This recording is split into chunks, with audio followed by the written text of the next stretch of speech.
Hey guys, welcome back to the Collector Car Network. My name is Luke, and check out what we got here today. For the first time ever, we have a hybrid CX-50 that's been introduced to the new lineup for 2025. This is the 2025 Mazda CX-50 Hybrid Premium Plus, so it's going to be the top trim for this year.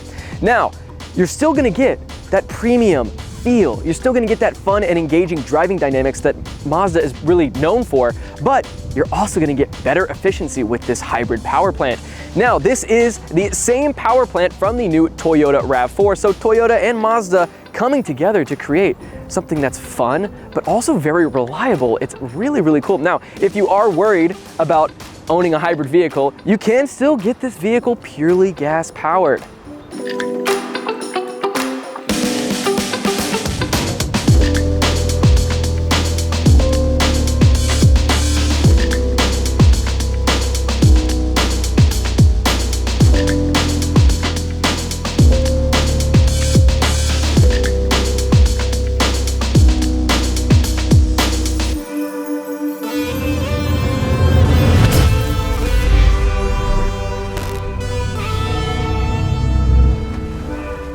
For our hybrid, it's available in 3 trims, starting off at the Preferred, then up to the Premium, and then up to the Premium Plus, which is what we have today.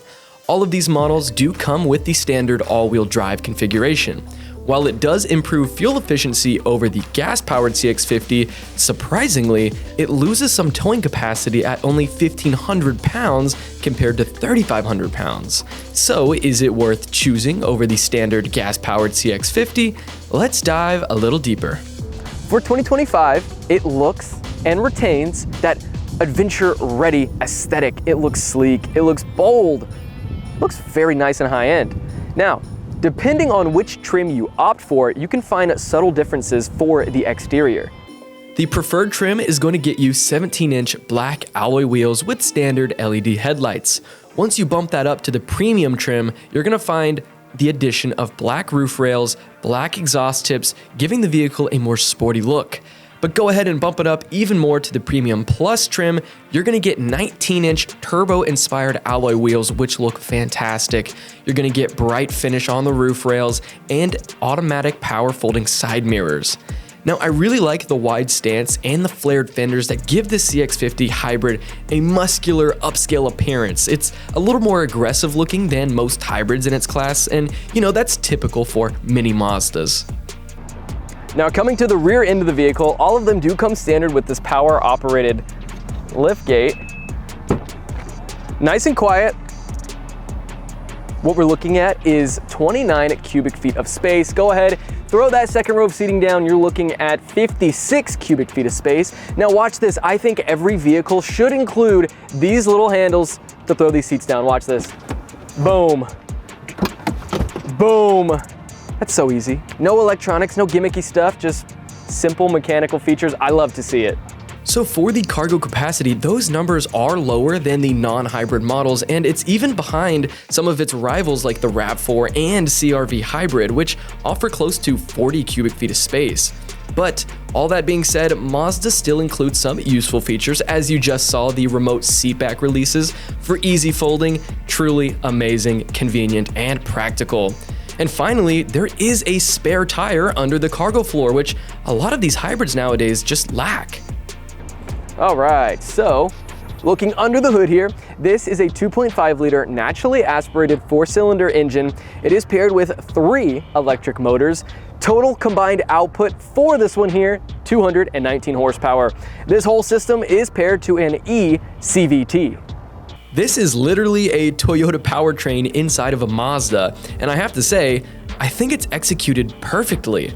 Mazda opted for a nickel metal hydride battery instead of a lithium ion. Both of these do have their pros and cons, but the nickel metal hydride is a tried and true reliable choice and often favored for its longevity. Now, compared to the standard CX-50, here's how the hybrid stacks up.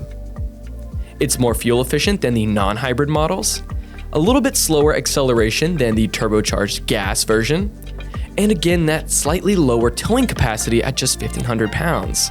Now, I would say it's a trade-off for many drivers, including myself, but the improved miles per gallon and Toyota reliability, to me, outweigh the cons. This vehicle 100% follows Mazda's premium design philosophy. I mean, it's so clean. I love the stitching, the attention to detail. It's driver-focused, soft touch materials. And check out this red leather interior. This is specific to these hybrid trims, and man, does it feel high-end. Here's a quick look at what you're gonna find for each trim level. Starting at the base preferred trim, you can find cloth upholstery, an 8-speaker audio system, a 10.25-inch infotainment display that's wireless, Apple CarPlay, and Android Auto compatible. But go ahead, bump that up to the premium trim. That's gonna swap that cloth for leather trimmed seats, a 12-speaker Bose audio system. You also get a panoramic sunroof and this exclusive red leather interior that you see here. But taking it a step further and opting for the Premium Plus trim, you're going to get the addition of ventilated front seats, a 6-way power adjustable passenger seat, a 2-position memory driver seat, and you're also going to get some black metal painted trim inserts which really tie the interior together. I really enjoy the soft touch materials and the way the interior cabin looks. The infotainment knob is one of those things that's kind of weird to use at first, but after a while becomes second nature to control everything. For the seats, Mazda's usually goes with a supportive seat, but I found them a little stiffer than I would like. And for the rear, the angle of the seats feels just a bit too upright. The space is also slightly below average for its class, so if you're regularly carrying passengers, it might be worth comparing it to the CR-V or the RAV4 hybrid. But that's one thing I've noticed about many Mazda vehicles is that they're maybe designed for a smaller individual. The interior is always gorgeous, it's upscale, but always just a tad on the cramped side. Mazda is known for its sharp handling, of course, very engaging driving dynamics. So how does this hybrid model compare? The hybrid does a 0 to 60 miles per hour in about 7.6 seconds, making it slightly slower than the turbocharged model.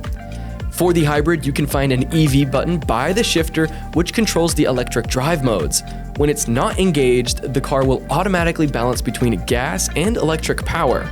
Go ahead and push that EV mode button. It's going to prioritize electric driving. What you're going to get is a more smooth, a more efficient ride, which is really ideal for short commutes. Mazda aimed to retain its sporty feel, but the heavier hybrid system and raised ride height make it slightly less engaging than the turbo model.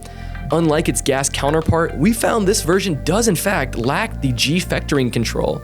That's going to affect the signature Mazda driving feel that we all know and love. Regenerative braking also means the car doesn't coast like the non-hybrid. It's going to take some getting used to, but I found I actually enjoy the electric engine braking. For the hybrid, there are some unique selectable drive modes, the first one being Power, Trail, and then Normal.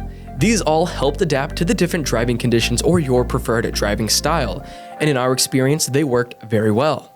Steering remains responsive and smooth, allowing for good road feel. It still feels sporty, but the softer suspension leads to noticeably more body roll, and I think that's likely due to the hybrid's weight distribution. The turbo version delivers more power and a stronger kick, but beyond the added torque, I don't see it as a significantly better option. The hybrid's fuel efficiency makes a strong case for itself. Now, while you lose some of Mazda's sharp handling, it still feels more refined than most hybrids that I've driven. Ultimately, it's a balance of Toyota's reliable hybrid system and Mazda's premium design. At the end of the day, this is a smart choice if you're after a hybrid that has great efficiency, premium Mazda vibes, and some Toyota reliability. However, if you're in the market for a hybrid and you're like, well, this cargo capacity is not cutting it, the rear legroom not cutting, the towing capacity 1,500 pounds not cutting it, I would suggest check out maybe the CX-90. I know it's a bigger vehicle, but if you're set on a compact SUV hybrid, go check out the CR-V hybrid, go check out the Toyota RAV4. But everything we have said is subjective, so we'd always recommend, go to your Mazda dealership, try one of these things out, and then let us know down in the comments how you felt about it. Now, that's it from me. That's gonna be the end of the video. Remember, if you're after a collector vehicle of your own, check out our website at ClassicCars.com. That's going to be our online auction with over 38,000 listings live on the site.